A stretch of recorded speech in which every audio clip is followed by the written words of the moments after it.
সেই মহানজন সেই মহান ব্যক্তিৰ নামত যিজনে আমাৰ আদিবাসী ৰাইজৰ অধিকাৰৰ কাৰণে প্ৰাপ্যৰ কাৰণে নিজৰ জীৱনটোক উৎসৰ্গা কৰিলে আৰু নিজৰ পৰিয়ালৰ কথা নাভাবি নিজৰ ব্যক্তিগত জীৱনৰ কথা নাভাবি নিজৰ যিটো শৰীৰত যিটো কষ্ট পাই আছিল উপভোগ কৰি আছিল সেইখনকো নেওচি তেখেতে প্ৰাধান্য দিছিল যে আদিবাসী জাতীয় যিটো সমস্যা আদিবাসী জাতিৰ যিটো সমস্যা যিখিনি তেখেতসকলে বিভিন্ন প্ৰত্যাহ্বানৰ সন্মুখীন হৈ আছে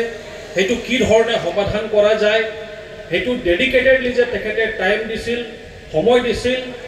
আৰু সেইটোৱে প্ৰমাণ কৰিছে যে তেখেতক আগতেই ট্ৰিটমেণ্টৰ কাৰণে যেতিয়া গৈছিল তেখেতক বিভিন্ন ধৰণৰ অস্ত্ৰোপচাৰ বা অপাৰেশ্যনৰ কথা কোৱা হৈছিল কিন্তু তেখেতে নিজৰ শৰীৰত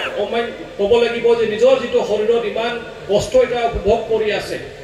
সেইখনকো তেখেতে নেওচি সেইখনক ইম্পৰ্টেঞ্চ গুৰুত্ব প্ৰদান নকৰি তেখেতে গুৰুত্ব প্ৰদান কৰিছিল ইম্পৰ্টেঞ্চ দিছিল যে আমি আদিবাসী জাতিৰ সমস্যাখিনি কি ধৰণে সমাধান কৰিম আৰু এইটোতে প্ৰমাণ কৰে যে যিজনে নিজকে ডিনাই কৰিব পাৰে যিজনে নিজকে উৎসৰ্গা কৰিব পাৰে সেইসকলে হৈছে প্ৰকৃত নেতা বা লিডাৰ আৰু প্ৰকৃত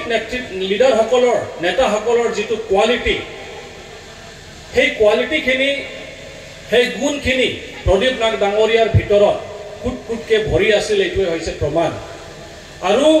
সেইকাৰণে আমি সকলোৱে এটা উৎসাহ পাইছোঁ তেখেতে আমাৰ মাজৰ পৰা গুচি গ'ল কিন্তু তেখেতে আমাক এটা ৰাস্তা দেখুৱাই গ'ল আমাক এটা ৰাস্তা দেখুৱাই দিলে যে আমি প্ৰত্যেকজনে যদি নিজৰ জাতিটোক যদি আমি ভাল পাওঁ নিজৰ সমাজটোক যদি ভাল পাওঁ নিজৰ অঞ্চলটোক যদি ভাল পাওঁ তেনেহ'লে আমাৰ জীৱনটোক আমি এটা চেক্ৰিফিচিয়েল মাইণ্ডত এটা ক'ব লাগিব এটা বলিদানৰ মনোভাৱত আমি আগবাঢ়িব লাগিব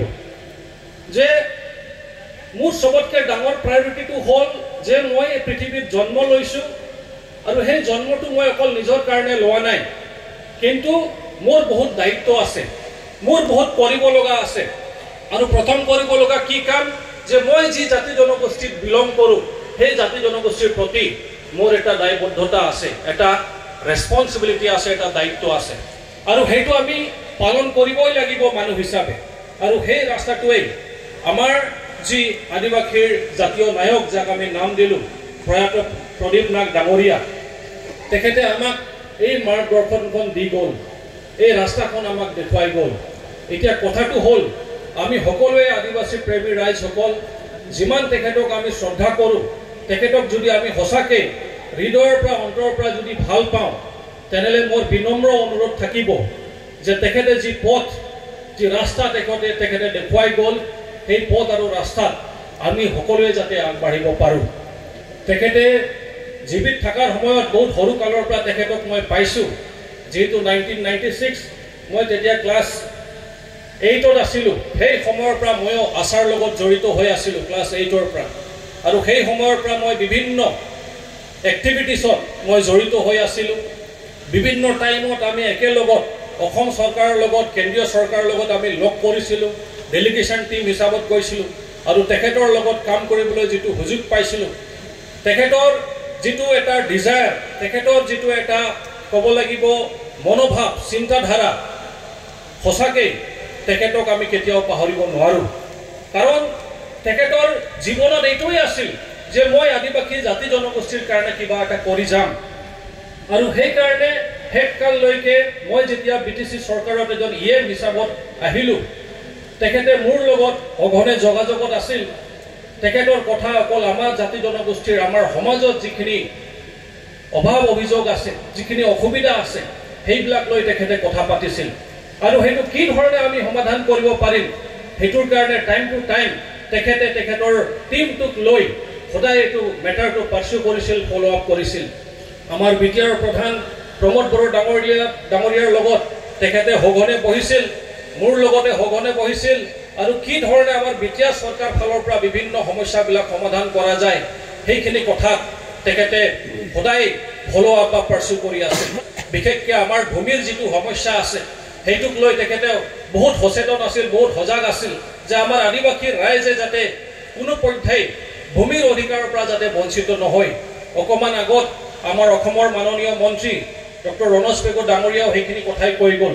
মই সেইখিনিয়ে আকৌ ৰিপিট কৰিব খুজিছোঁ যে বিটিআৰ অঞ্চল হিচাপেও তেখেতে এই মেটাৰটো আমাৰ বিটিআৰ চৰকাৰৰ লগত টেক আপ কৰিছিল আৰু সেই মৰ্মে তেখেতে দাবী কৰিছিল যে বিভিন্ন আমাৰ য'ত আদিবাসী অধ্যুষিত অঞ্চল আছে সেইবিলাক অঞ্চলত যিবিলাক চক্ৰ বিষয়া আমাৰ ৰেভিনিউ চাৰ্কলবিলাক যিসকল আছে সেই ৰেভিনিউ চাৰ্কল ৱাইজত যিটো সাব ডিভিজন যিটো লেণ্ড এডভাইজাৰী কমিটি আছে SDLAC, সেই sub division land advisory committee যাৰ জৰিয়তে বিভিন্ন মানুহক ভূমিৰ পট্টা প্ৰদান কৰা হয়, ভূমিৰ অধিকাৰবিলাক দিয়া হয়, সেই SDLACত আমাৰ আদিবাসীৰ মেম্বাৰ সদস্য হ'ব লাগিব। য'ত আছে আছে, কিন্তু য'ত দিয়া হোৱা নাই তাতে আমাৰ আদিবাসী জনগোষ্ঠীৰ পৰা সদস্য হ'ব লাগিব। কাৰণ আমি আদিবাসীৰ সকল বহুত ভূমিৰ অধিকাৰৰ পৰা এতিয়াও বঞ্চিত হৈ আছোঁ বা এতিয়াও আমি আমাৰ অধিকাৰখিনি বা আমাৰ প্ৰাপ্যখিনি আমি পাব পৰা নাই।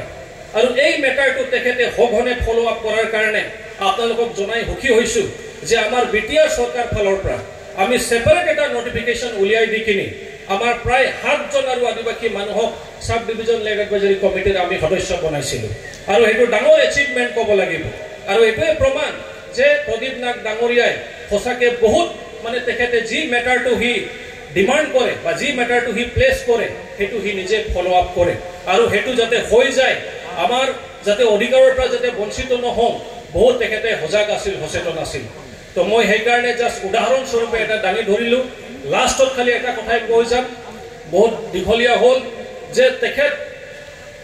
আমাৰ এই পৃথিৱীৰ পৰা বিদায় লোৱাৰ আগত বা বিশেষকৈ যেতিয়া গুৱাহাটী হস্পিটেলত তেখেতে এডমিট হ'ল সেইটোৰ আগতেই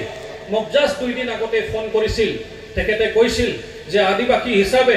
আমি এটা পৰিচয় পাবলৈ সক্ষম হৈছোঁ অসমত, কিন্তু এতিয়াও দুখৰ কথা, পৰিতাপৰ কথা যে অনলাইন যিটো কাষ্ট চাৰ্টিফিকেট এপ্লাই কৰিলে সেইটো মানে এতিয়ালৈকে সেই অপশ্যনটো অহা নাই। আৰু সেইকাৰণে মই এতিয়া লাগি আছোঁ। অসম চৰকাৰে বহুত পজিটিভ আছে, আমাক মাতিছে, আমি এই মেটাৰটো আগুৱাই লৈ যাব লাগিব যে আমাৰ যাতে কাষ্ট চাৰ্টিফিকেটত আদিবাসী হিচাপে বা আদিবাসী জনগোষ্ঠী হিচাপত যিমান যাতে জনগোষ্ঠী আছোঁ সেই হিচাপত যাতে আমি কাষ্ট চাৰ্টিফিকেটটো যাতে মানে অপশ্যনটো যাতে আহি যায় অনলাইন যেতিয়া এপ্লাই কৰে। আৰু সেই কথাটো তেখেতে মোক কৈছিল যে মই এই মেটাৰটো চিৰিয়াছলি পাৰ্চু কৰি আছোঁ। মই কৈছিলোঁ যে দাদা একদম এই মেটাৰটো চিৰিয়াছ, হাই টাইম, এই টাইমতে অলপ আপুনিও প্ৰেছাৰ ক্ৰিয়েট কৰক, পাৰ্চু কৰিব লাগিব, ফ'ল' আপ কৰক, নিশ্চয় আমাৰ এইটো সম্ভৱ হ'ব।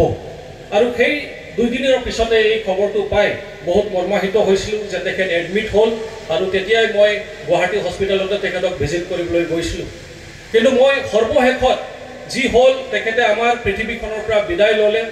মাজত তেখেতৰ লগত আলোচনা কৰা তেখেতে এটা কথা কৈছিল যে আদিবাসী জনগোষ্ঠী হিচাপে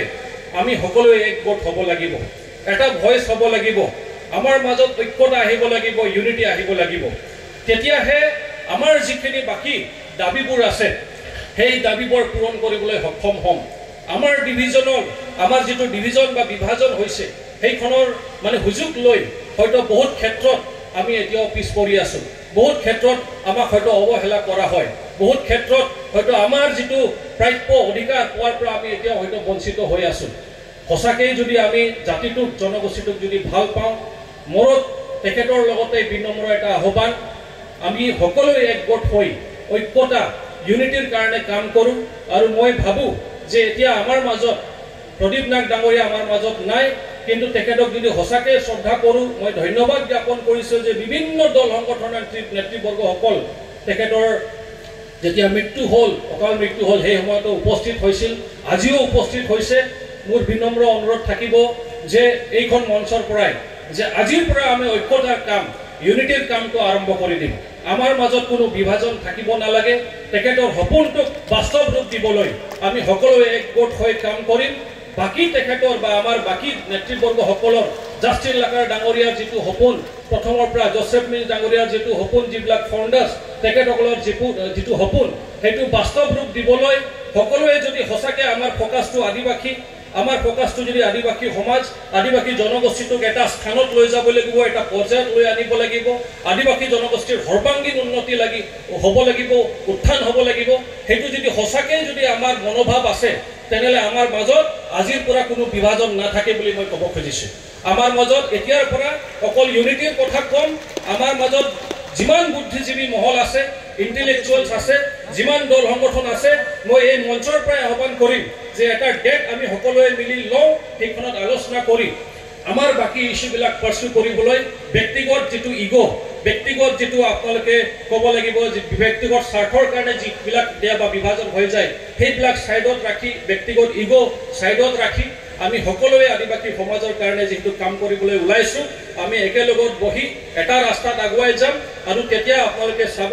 যে আমাক আৰু ৰুধিবলৈ বা আটকাই ৰাখিবলৈ কোনো শক্তিও নোলাব তেতিয়া নিশ্চয় আদিবাসীৰ জয় জয়কাৰ হ'ব আদিবাসীৰ জনগোষ্ঠীৰ তেতিয়া সাকসেস হ'ব ভিক্টোৰিয়া হ'ব এইখিনি আশা ৰাখি মই প্ৰদীপ নাগৰ আত্মা যাতে চিৰ শান্তিত থাকে তেখেতসকলৰ পৰিয়ালবৰ্গৰ যাতে যিখন মানে তেখেতসকলৰ মাজত গেপ হৈছে সেই গেপটো যাতে আমাৰ মোৰ পিতৃ ঈশ্বৰে যাতে পূৰ্ণ কৰি দিয়ে আৰু আদিবাসী জনগোষ্ঠী হিচাপে সেই পৰিয়ালখনক যি সহায় সহযোগিতা আগবঢ়াব লাগে যিটো সাপোৰ্ট দিব লাগে